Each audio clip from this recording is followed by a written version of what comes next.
Olá! O Notícias da Câmara desta terça-feira, dia 17 de agosto, começa falando sobre redução do número de casos de arboviroses no Rio Grande do Norte.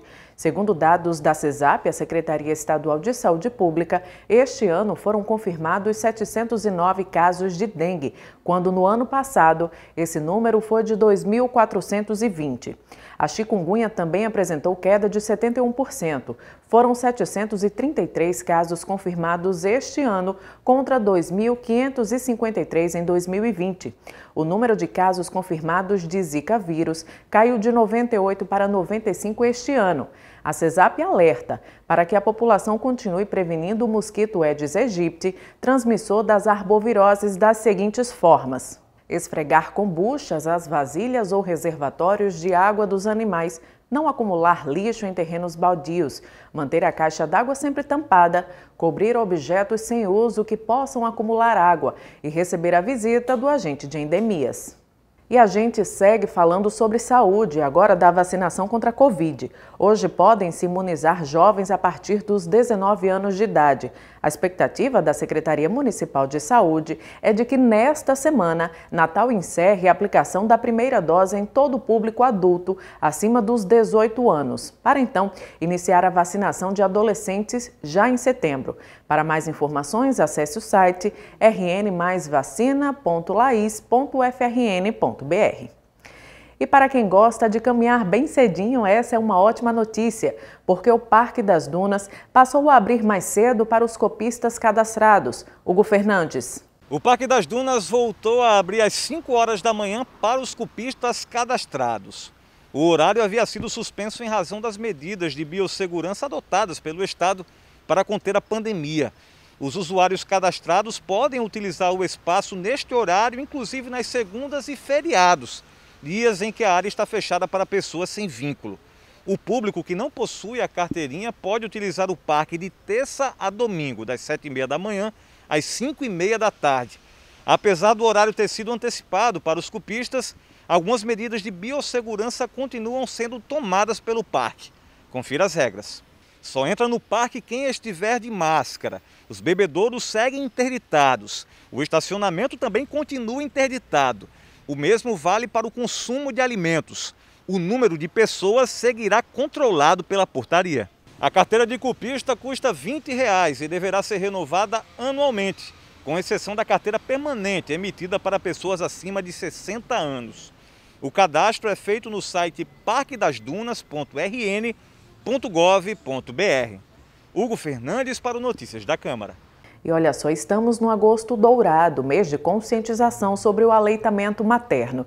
Mas muitas mães não conseguem amamentar os bebês e por isso a campanha trata também sobre a importância da doação de leite. Em Natal, a maternidade Januário Cico realiza um importante trabalho na captação e distribuição daquele que é considerado o alimento mais completo do mundo para os recém-nascidos. Fonte de alimento padrão ouro para os bebês, o Brasil tem a maior rede de banco de leite humano do mundo. São 222 bancos e 220 postos de coleta em todo o Brasil.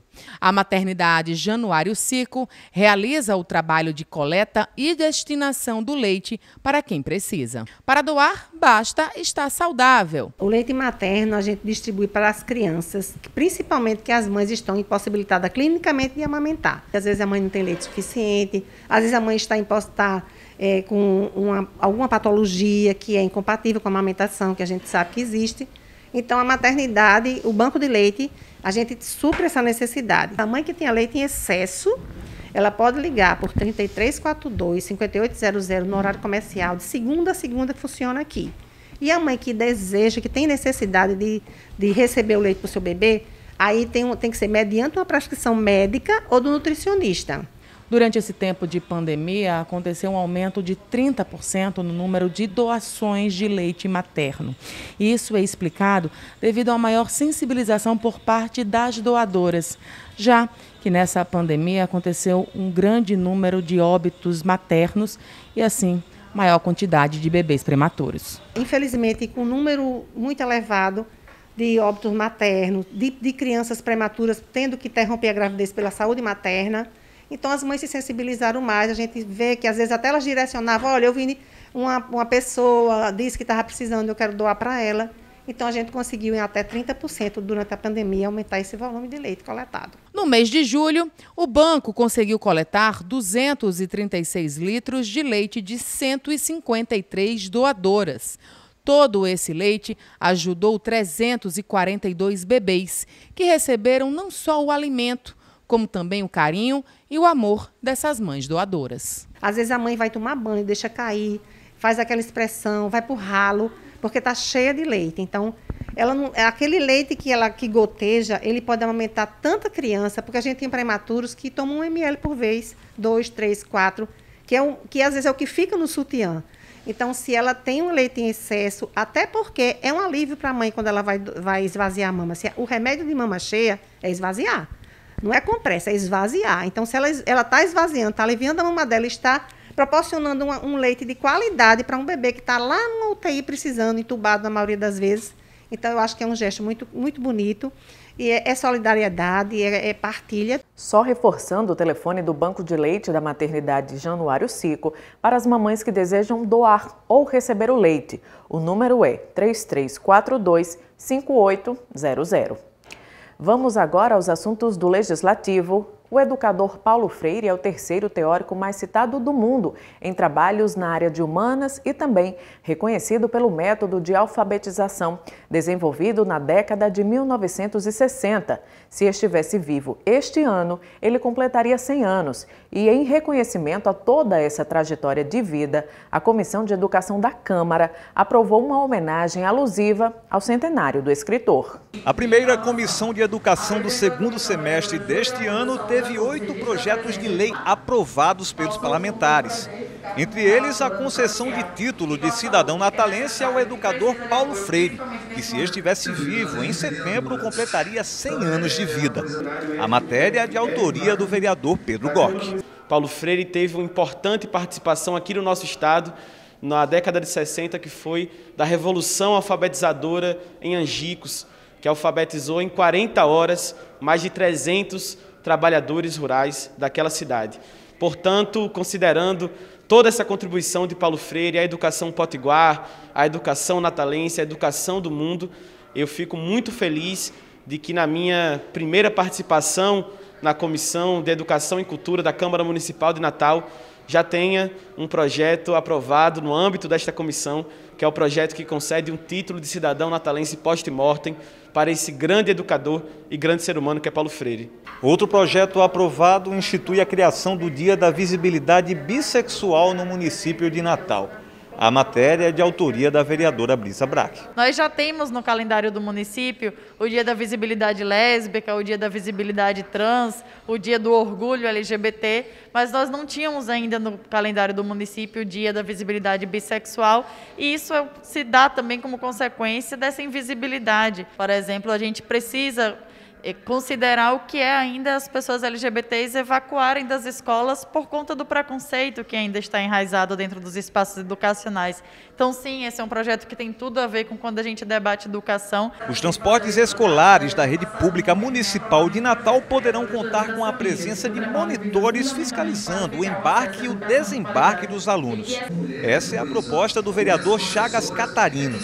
O projeto também foi aprovado na comissão. Prevê justamente a colocação, a disposição de monitores dentro dos veículos escolares para auxiliar no embarque, desembarque, auxiliar a organização dos ônibus escolares, desses veículos escolares, principalmente nesse momento de pandemia, onde o distanciamento social, onde as medidas de restrição sanitária são tão importantes para que a gente garanta com plenitude o direito à educação, mas também o direito à vida. Após a designação e apreciação dos projetos de lei, os vereadores discutiram sobre o retorno presencial das aulas da rede pública do município.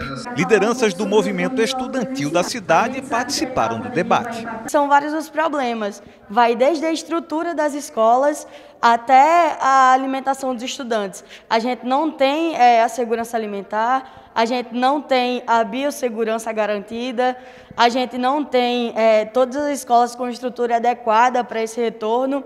Então, O movimento estudantil ele vem pautando desde o início da pandemia que se em algum momento a gente tiver que voltar, que a gente volte de forma segura. Cada escola tem construído também o seu calendário de retomada gradual, respeitando as porcentagens que foram estabelecidas de como deve ser retomado. E nós da Comissão de Educação, nós do nosso mandato principalmente, temos um posicionamento de que sim, a retomada precisa ser feita de forma gradual, mas precisa ser feita dialogando com os sindicatos, dialogando com o movimento estudantil e, acima de tudo, garantindo o ciclo de vacinação desses profissionais de educação. E os vereadores da Comissão de Saúde da Câmara realizaram uma visita técnica ao Hospital Valfredo Gurgel para acompanhar de perto a qualidade do atendimento e da estrutura ofertados à população.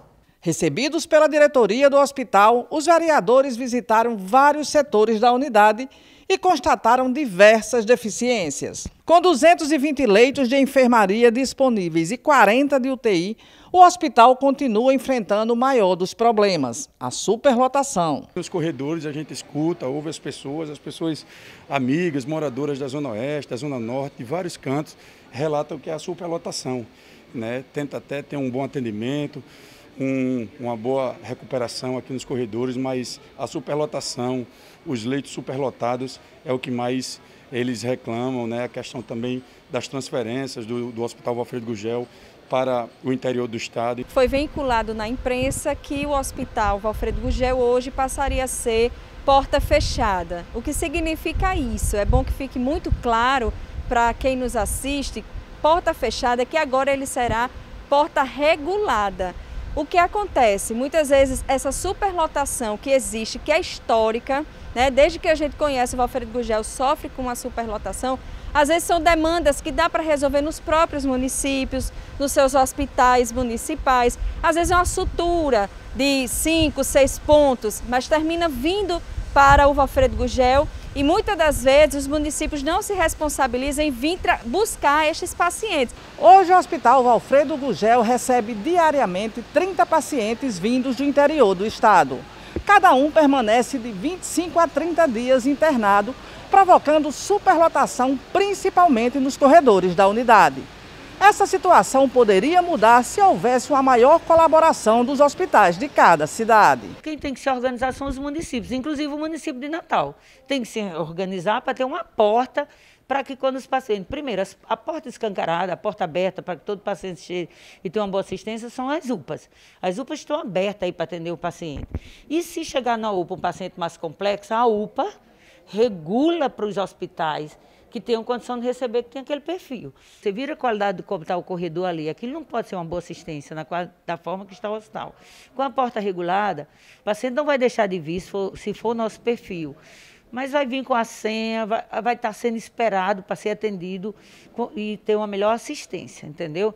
Então, assim, como se falava em setembro, regular a porta, não fechar, porque o trauma de qualquer natureza, essa unidade é o nosso perfil, é o que a gente quer, afinal de contas, atender e atender bem.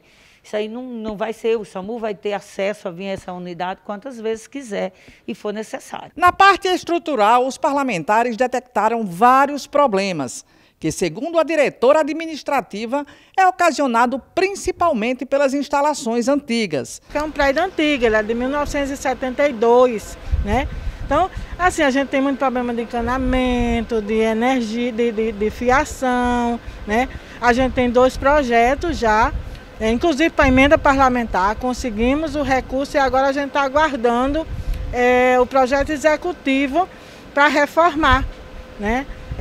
Esses locais da área de internamento. Durante a visita, a comissão questionou também um grande número de equipamentos novos que seriam destinados a acompanhantes de pacientes, mas que se encontram ainda sem uso. Só que aqui, segundo a direção, recebeu todo esse estoque, como vocês estão vendo aqui, o cinegrafista pode passar e mostrar aqui.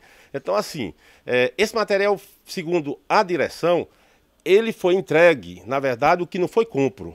Por quê? O que se compraram aqui foram materiais de aço inox, entregados de ferro. Então, a vida útil desse material não é a mesma vida útil de um material de aço inox. Então, segundo eles, vão fazer essa troca rápida para que possa levar todo esse material para dar um melhor atendimento às pessoas que aqui passam pelo Valfredo. O presidente da comissão, vereador Preto Aquino, fez um balanço da visita. Na verdade é um hospital em pleno funcionamento, fundamental, hospital referência para todo o estado. Tem alguns pontos positivos, indiscutivelmente, mas também verificamos inúmeros problemas que podem sim ser solucionados a curto prazo, outros a longo prazo, mas o que nós esperamos realmente como comissão, são soluções por parte da Secretaria de Saúde do Estado para que possa dar dignidade, não só aos pacientes, mas aos acompanhantes e as famílias que aguardam muito tempo. E sobre a superlotação, o Hospital Valfredo Gurgel informou por meio de nota que a regulação da porta de entrada da unidade foi alinhada com os municípios da região metropolitana de Natal e ainda com o Ministério Público, com implantação prevista para o dia 15 de outubro. Com isso, o acesso ao Valfredo será regulado por uma central, que vai direcionar pacientes cirúrgicos que não são emergência e pacientes clínicos graves para unidades de referência. As urgências clínicas serão reguladas diretamente entre as unidades de saúde municipais e hospitais regionais. E o consultor de turismo da Alemanha, junto a uma equipe do SENAC, foram recebidos pela Câmara na manhã de hoje para apresentar o Programa de Desenvolvimento Econômico Local. A iniciativa é baseada em uma metodologia de economia sustentável. Natal pode ser a primeira capital do Brasil a implantar o Programa de Desenvolvimento Econômico Local, o Delturismo, um modelo de gestão focado na sustentabilidade com destaque nos trabalhadores locais. O Delturismo no Rio Grande do Norte, ele já foi aplicado em São Miguel do Gostoso, em Parnamirim, em Tibau do Sul e bem recentemente começou em Galinhos e em Tibau, lá na divisa com o Ceará. De maneira muito simples de explicar, o DEL ele estrutura uma plataforma de gestão, né, para uma boa governança municipal com foco especificamente no Conselho Municipal de Turismo.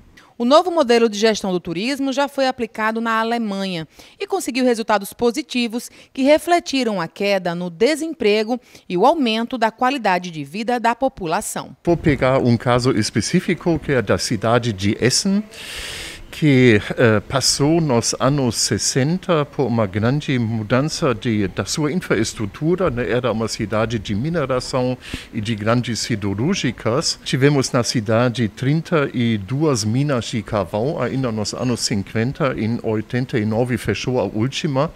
A gente chegou a um desemprego em alguns bairros, até provavelmente 50% dos homens não tiveram mais emprego.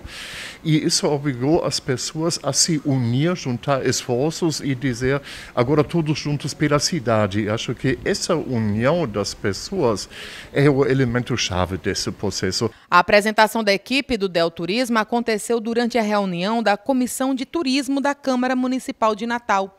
Os parlamentares aprovaram o programa de sustentabilidade. Nós precisamos preparar a cidade do Natal para esse novo momento.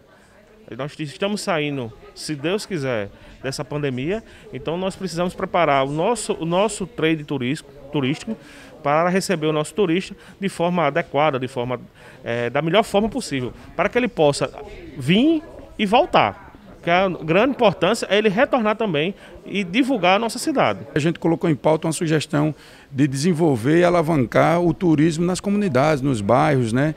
É o restaurante, é o bar, é a igreja, é o turismo religioso, é o turismo histórico. Então, as comunidades de Natal têm muito a vender para os turistas de fora. Então, esse é o propósito, essa é a ideia também da Comissão de Turismo. E agora nosso giro pelas principais manchetes do dia. Grande ponto. Vereadores de Natal encontram corredores superlotados e caos no Valfredo Gurgel. G1RN, incêndio atinge lixão em Caicó e bombeiros levam 3 horas para controlar chamas. No Minuto, casos de dengue, chikungunya e zika diminuem no RN.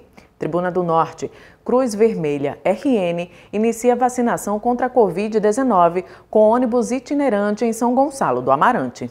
Bom, e eu me despeço por aqui. Até a próxima edição.